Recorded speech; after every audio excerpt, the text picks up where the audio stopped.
Uy, hey dears! Ready na ba kayo for the holidays? Abay kung hindi pa, I got you. Ako po ang inyong ninang, KaladKaren. Bless! Mag-ready na tayo sa nalalapit na Pasko dahil may handaan.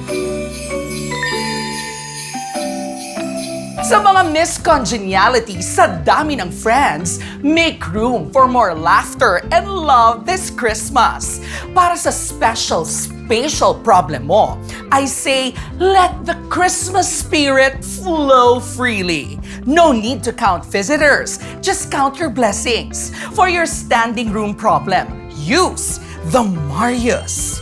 A stool, so red, so festive. It is stackable, so you can easily put them away when you don't need them. Sabi nga nila, sharing is caring. Sharing! At kapag sabay-sabay ang kain, don't you worry. Walang lalapang sa lapag o magpapatong ng plato sa hita dahil lahat ng plato may puwang sa Vangsta Extendable Table. The more, the merrier! Merrier Christmas! Merry Christmas! Merry Christmas! Maligayang Pasko!